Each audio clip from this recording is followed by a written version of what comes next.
चर्चा विद देवेश में आप सभी का स्वागत करता हूं। आज हमारे साथ है माननीय मुनीश्वर प्रसाद गुप्ता जी। सामाजिक रूप में, राजनीतिक रूप में कब से सक्रिय हैं? हमेशा समाज के प्रति हमेशा मेरा एक सोच रहता है कि उन गरीब भाइयों के साथ रहना, उठना बैठना, उनका मदद करना। क्या क्या प्रमुख कार्य आप अपने क्षेत्र में जनप्रतिनिधि के रूप में किए हैं? जब भाजपा की सरकार नहीं थी उसके पहले समझ लीजिए कि जिला पंचायत कोई जानता ही नहीं था। भदोही में आप देखिए, हम लोगों ने भदोही को कैसे सजा के रखा है। जो है पहले भदोही क्या था, अब भदोही क्या है। जो माननीय प्रधानमंत्री जी के नेतृत्व में काम हो रहा है वो सराहनीय है। तो आप देख लीजिए, माफिया या तो जमीन छोड़ दिए हैं या तो प्रदेश छोड़ दिए हैं। आज गांव के रोडों को जो है लिंक रोड से जोड़ा जा रहा है। पूरे विश्व के लोग लोहा मान रहे हैं माननीय मोदी जी का। सभी को जय श्री राम, नमस्कार। मैं देवेश तिवारी एक नए एपिसोड के साथ चर्चा विद देवेश में आप सभी का स्वागत करता हूं। साथियों, आज जिस शख्सियत के साथ हम लोग चर्चा करने जा रहे हैं उनका परिचय आपको दे देता हूं। आज हमारे साथ है माननीय मुनीश्वर प्रसाद गुप्ता जी, जो कि वर्तमान में जिला पंचायत सदस्य हैं भदोही जिले से और सामाजिक राजनीतिक रूप में काफ़ी लंबे सालों से अपने क्षेत्र में सक्रिय हैं। भाई साहब, बहुत बहुत स्वागत है आपका हमारे शो में। जी नमस्कार, प्रणाम। सबसे पहले आप अपना एक संक्षिप्त परिचय हमारे दर्शकों को बताएं। मैं मुनीश्वर प्रसाद गुप्ता, सदस्य जिला पंचायत ज्ञानपुर भदोही से हूँ। आप सामाजिक रूप में, राजनीतिक रूप में कब से सक्रिय हैं? सन 2000 से मैं सामाजिक रूप से जो है पूरा हमेशा समाज के प्रति हमेशा मेरा एक सोच रहता है कि उन गरीब भाइयों के साथ रहना, उठना बैठना, उनका मदद करना। जैसे शादी हुआ, तमाम प्रकार की ऐसी व्यवस्थाएं, कोरोना काल में भी तमाम प्रकार के गाँव में मैं जाके अनाज बांटना, जो है उनको राशन पहुंचाना, तमाम प्रकार की सारी व्यवस्थाएं मैं दवा से लेके सब कुछ मैंने किया जो है। और यहाँ तक कि जो भी आर्थिक सहायता होती थी उसको भी मैं मदद समाज को करता रहता था। और जो है मैं समाज के साथ साथ मैं 2021 में मैं जिला पंचायत सदस्य बना जो है। और जो क्षेत्र में हमारे जो समस्या होते हैं, जो हमारे काम होते हैं, मैं ऑलरेडी उनको करता रहता हूँ। और जो भी समस्याएं जनता की होती हैं, समझ लीजिए वो मेरी समस्या होती है, मैं उसको लेकर हमेशा निरंतर उस पर काम करता रहता हूँ। जैसा आपने बताया 2021 से आप जिला पंचायत सदस्य के रूप में जी जनता के बीच में हैं। जनता ने आपको चुना, भारी बहुमत से आपको जिताया। 3 साल आपके जिला पंचायत सदस्य के रूप में हो चुके हैं। क्या क्या प्रमुख कार्य आप अपने क्षेत्र में जनप्रतिनिधि के रूप में किए हैं, उसके बारे में थोड़ा विस्तार से हमारे दर्शकों को बताइए। जनता के बीच में रहना और जनता का सेवा करना मेरा सबसे बड़ा धर्म है और कर्म भी है। और नर सेवा ही नारायण सेवा है। जनता ने मुझे चुना है और मैं उसी के लिए जो है मैं हमेशा लगातार निरंतर जनता के बीच में रहता हूँ। प्रमुख काम में जैसे नाली बनवाना, सड़क बनवाना, लाइट लगवाना, ये सारी व्यवस्थाएं गांव में। जहां कल एक ऐसा समय था जब भाजपा की सरकार नहीं थी उसके पहले समझ लीजिए कि जिला पंचायत को कोई जानता ही नहीं था। अब ये पता चल रहा है कोई जिला पंचायत सदस्य है। हम अपनी आवाज़ को उस सदन के माध्यम से उठा सकते हैं और वो काम भी करवा रहे हैं। अधिकारी के तौर पे जो है प्रशासन हो चाहे शासन हो, वो काम जनता का हो रहा है। जो पहले भ्रष्टाचार में लिप्त होते थे, अब उनको ये डर है कहीं अगर ऐसा काम करते हैं तो कहीं न कहीं ये सरकार के माध्यम से मुझे दिक्कत हो सकती है जो है। तो ये डर बना रहता है अधिकारियों के बीच में। और जनता को जो काम हो चाहिए वो काम हो रहा है। तो बहुत से ऐसे काम हम लोगों ने क्षेत्र में कराए हैं। और ये अगर देखना हो किसी को तो वार्ड नंबर 11 में आए। भदोही में आप देखिए, हम लोगों ने भदोही को कैसे सजा के रखा है जो है। पहले भदोही क्या था, अब भदोही क्या है। और आज की डेट में जो है समझ लीजिए कि मैं चाहता हूँ कि भदोही काशी क्षेत्र से, जैसे हमारे माननीय प्रधानमंत्री श्री नरेंद्र मोदी जी हैं, तो कहीं कहीं उसका भी असर रहता है जो है। क्योंकि काशी क्षेत्र का ही एक अंश भदोही है जो है। पहले जिला जनपद जो था, जो वाराणसी, उसी में जो है भदोही आज अलग हो गया है थोड़ा। तो हम लोग उन्हीं का हिस्सा हैं जो है। तो हाँ, माननीय प्रधानमंत्री जी का भी कहीं न कहीं असर होता है। आप भदोही जिले से आते हैं। आपका जिला काशी से, जो प्रधानमंत्री जी का क्षेत्र है वाराणसी, उससे लगा हुआ है। एक ही क्षेत्र आपका है। आप वहाँ बचपन से रहे हैं, आपने तमाम सरकारें देखी, अलग-अलग सांसद, मुख्यमंत्री देखे उत्तर प्रदेश में। 2014 में जब प्रधानमंत्री वहाँ से जीत के गए और प्रधानमंत्री बने, और 2017 में जब बीजेपी की सरकार बनी उत्तर प्रदेश में, 2014 से आप अपने क्षेत्र में और 2017 के बाद जो बीजेपी का सरकार बना उत्तर प्रदेश में, क्या बदलाव आप देख रहे हैं अपने क्षेत्र में? उसके बारे में कुछ विस्तार से बताइए। देखिए, जब से माननीय प्रधानमंत्री जी 2014 में हमारे काशी से सांसद हुए हैं और प्रधानमंत्री हुए हैं, पूरा काशी क्षेत्र ही नहीं, पूरा भारत देश जो बदल रहा है, एक नए भारत की शुरुआत, जो कहते हैं ना, नए भारत, नई दिशा, जो माननीय प्रधानमंत्री जी के नेतृत्व में काम हो रहा है, वो सराहनीय है। और आप देख लीजिए कि लोग कहते हैं ना कि बनारस, अब आप जाइए, वो बनारस नहीं रह गया है। पहले वो दिक्कतें, वो जाम, वो सारी बातें, अब आप देखिए वहाँ संकरी गलियाँ, हाँ, वो सब धीरे धीरे बदलता जा रहा है जो है। तो कहीं से जैसे काशी विश्वनाथ मंदिर हमारे यहाँ पौराणिक सनातन धर्म से जो है, जो मिलता आ रहा है, जो है किताबों में हम पढ़ते थे, आज वो देखने को मिलता है। और परिवार के साथ आप जाइए, अच्छे से वहाँ दर्शन करिए। बाबा भोलेनाथ का जो है कॉरिडोर बना दिया गया है, माँ गंगा को कितना निर्मल बना दिया गया है। वहाँ पर जो है तमाम ऐसी जो है ब्रिज, चाहे वो हवाई अड्डा, अभी अंतर्राष्ट्रीय जो है खेल का जो है माननीय प्रधानमंत्री जी उद्घाटन भी किया है पूरे। तो इससे क्या होता है कि रोजगार भी बढ़ा है वहाँ पर, और तमाम प्रकार के जैसे जो हैं वो कहीं कहीं देशों से जो है आकर के वहाँ पर, और माननीय योगी जी का अगर काम बताया जाए तो जो कहते हैं ना, पहले उत्तर प्रदेश में लोग बिजनेस करने से लोग डरते थे जो है, कि हम व्यापार करेंगे तो हमें लूट लिया जाएगा, मुझसे फिरौती मांगी जाएगी, और तमाम प्रकार की हत्याएं होती थी। हमारी बहन बेटियां अगर जाती थी पढ़ने के लिए तो उनके साथ बदतमीजी की जाती थी। आज जब से माननीय योगी जी मुख्यमंत्री बने हैं, तो आप देख लीजिए, माफिया या तो जमीन छोड़ दिए हैं या तो प्रदेश छोड़ दिए हैं। तो ये सबसे बड़ी बात है। और ये मैं जो कह रहा हूँ, ये पूरी जनता चिल्ला रही है इस बात को जो है। जब हम लोग भी जब उत्तर प्रदेश में घूमते हैं, जाते हैं, तो इस बात का लॉ एंड ऑर्डर की जो चर्चा, सराहना है, वो सभी लोग करते हैं। जी, जैसे पहले आपके पेपर में पहले फ्रंट पेज पे यही आता था कि फला जगह फला हत्या हो गया, फला जगह फला जो है मन तमाम प्रकार की ऐसी घटनाएं होती थी जो है। लेकिन आज आपके पेपर में या मीडिया के माध्यम से, इलेक्ट्रॉनिक हो चाहे प्रिंट मीडिया हो, कहीं ये प्रमुख बातें ये नहीं आ रही हैं। तो ये सबसे बड़ी बात है। और ये आज चाहे अंबानी हो, चाहे तमाम प्रकार के बिजनेसमैन हो, वो उत्तर प्रदेश में काम, अपना बिजनेस को बढ़ाना चाहते हैं, काम करना चाहते हैं, कर भी रहे हैं जो है। और आज पहले सड़कें नहीं थी, आज गांव के रोडों को जो है लिंक रोड से जोड़ा जा रहा है, बना दिया जा रहा है। आप सोचिए, ये सबसे बड़ी बात है। पहले जाम में झेलना पड़ता था जो है लोगों को, 2-2 घंटे 4-4 घंटे। हम लोग भदोही से निकलते थे बनारस के लिए, तो मैं 3 घंटा में पहुंचता था, 4 घंटा में पहुंचता था, पता नहीं कब आते, कम पता ही नहीं चलता था हम लोगों को। लेकिन आज 40 मिनट का मैं रास्ता बता रहा हूँ, 40 मिनट में भदोही से अगर मैं निकलता हूँ गोपीगंज से, तो 40 मिनट में बनारस पहुंच जाता हूँ। तो इससे मेरा व्यापार भी बढ़ा है, मेरी समय भी बचा है, और लोगों को तकलीफें जो पहले थी, वो तकलीफ पूरी तरह से कम हुआ है।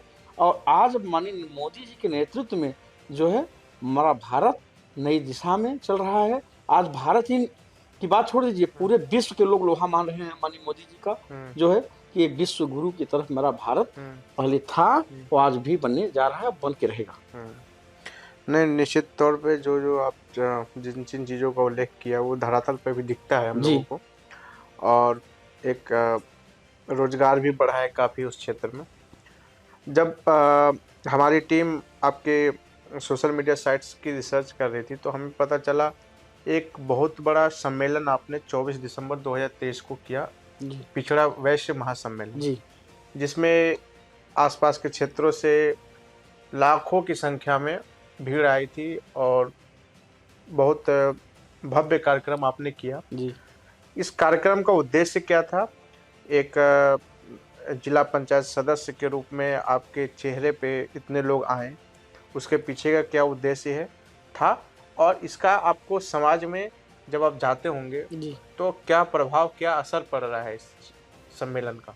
देखिए, 24 दिसंबर 2023 को जो मैंने सम्मेलन कराया था, पिछड़ा वैश्य सम्मेलन के नाम से जो है, तो मेरा सिर्फ विचार यही है कि जो लोग माने रास्ता भटक गए थे, भारतीय जनता पार्टी के माननीय प्रधानमंत्री जी जो गुमराह करते थे, अन्य विपक्ष के लोग, अन्य पार्टियों के लोग करते थे, तो उन्हीं को एक करने के लिए हमने सोचा नहीं, हम एक एक घर जाकर के उनको बताएंगे माननीय प्रधानमंत्री जी के कार्य को, माननीय योगी जी के कार्यों को, जो है कि नहीं, ये अपना घर है, ये अपना सब कुछ है, इसमें आप सुरक्षित हैं।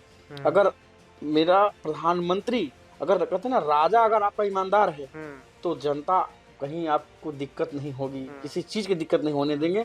तो हमारे राजा ईमानदार है, तो हम इस चीज को लेकर के जो लाखों की भीड़ आई, ये मेरे एक आह्वान, अगर इतना भीड़ जुटी है तो ये मेरा सौभाग्य था कि लोगों ने मेरे पर विश्वास किया, कि उन्होंने अपने पैसे से, अपने सब कुछ, अगर उन्होंने अपना समय जो दिया, उसके लिए बहुत बहुत धन्यवाद मैं किया, जा करके किया, जो है कि ये भीड़ वाकई में एक जिला पंचायत की नहीं हो सकती थी।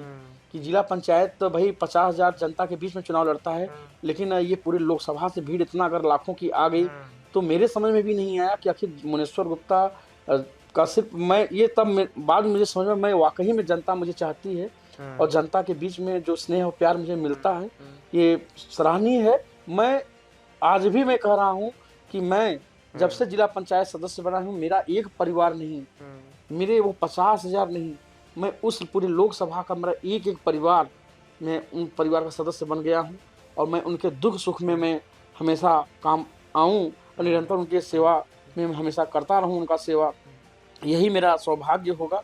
और बाकी मैं जनपद के विकास के लिए जो भी मुझसे बन सकेगा, मैं उस कार्यों को मैं लगातार निरंतर करता रहता हूँ, करता रहूँगा, जो भी हो सकेगा, क्योंकि माननीय मोदी जी और माननीय योगी जी के नेतृत्व में मेरा देश आगे बढ़ रहा है, और तो भदोही भी बढ़ेगा, क्योंकि भदोही कालीन नगरी के नाम से जाना जाता है। आप देखिए जो है संसद भवन में, जो नया संसद भवन बना है, उसमें भदोही के कालीन को लगाया गया है।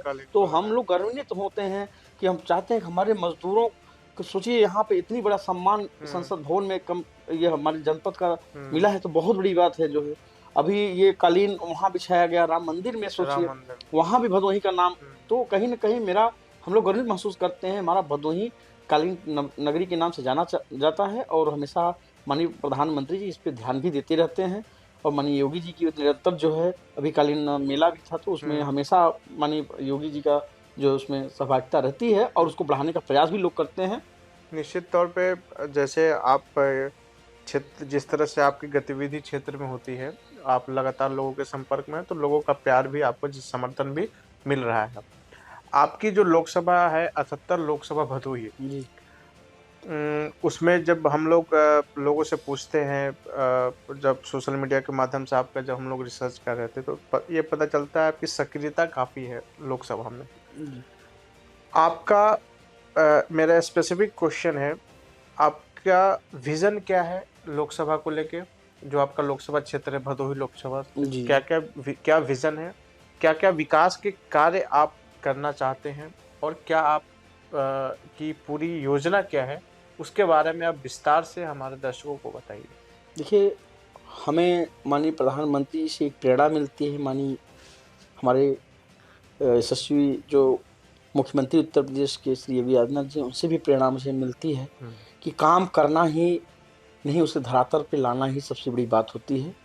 तो मेरा भी विजन यही है कि मैं भदोही को कितना आगे ले जा सकूं। अगर देश आगे जा रहा है तो मेरी भी सहभागिता बनती है, मेरा भी कर्तव्य बनता है, मैं जनता के बीच में कैसे ये चीज़ बना सकूं कि नहीं, मैं कुछ कर रहा हूं, जो है। और बाकी का सेवा, जैसे हमारे यहाँ काशी विश्वविद्यालय का जो मांग की जा रही है निरंतर, जो है, तो महाविद्यालय प्रेजेंट टाइम में है, उसे विश्वविद्यालय का दर्जा दिलाने का जो है मेरा भी सपना है कि हमारे भदोही जनपद के लोग नहीं, अन्य जिलों से लोग आकर के उसमें पढ़ें। तो उससे दो चीज़ होता है ना, कि वहाँ से व्यापार भी बढ़ता है, और शिक्षा के जो है तमाम प्रकार के से व्यवस्थाएं जब हो जाएंगी, तो कहीं दूर भटकना नहीं पड़ेगा, जो है उनको। और जैसे तमाम प्रकार के से हमारे पुल हैं, जैसे रामपुर घाट पे हैं, कोनिया का पुल है, जो है, और एक सिरसा जो है सैदाबाद में, ये 3 पुल अगर ये बन जाते हैं हमारे, गंगा पुल जो है, तो ये इससे क्या होता है कि जिले तो छोड़ दीजिए, राज्य कई जुड़ेंगे और काफ़ी दूरियां कम हो जाएगी। इससे व्यापार भी बढ़ेगा, और मेरा ट्रांसपोर्ट खर्च कम भी हो जाएगा, जो है। और तमाम लोगों को जो है सारी व्यवस्थाएं मिलने लगेगी। तो ये माने मेरा प्रयास रहेगा जो है कि ये सब हो जाए। जो मेडिकल कॉलेज की भी व्यवस्था अगर हमारे जनपद में होती है तो ये भी बहुत बड़ी बात है। ये हमारे यहाँ एक प्रधानमंत्री जी का विजन है। प्रधानमंत्री जी ने एक कोरोना के बाद भी इस चीज को लगातार किया है, हर जनपद में एक मेडिकल कॉलेज हो। जी प्रधानमंत्री जी भी इस बात को लेकर काफी चिंतित रहते हैं। जी नहीं कर भी रहे हैं और दरअसल नहीं हो पाया है तो मैं प्रयास में मैं लगातार इस चीज़ को सोचता रहता हूँ कि जैसे कि होता है ना कि हमें बनारस जाने में 40 से 50 मिनट लग जाते हैं। तो जो अगर हमारे यहाँ व्यवस्था अगर ये सब हो जाते हैं तो थोड़ा सा ये होता है कि मरीजों को सारी व्यवस्थाएं यहीं मिल जाए।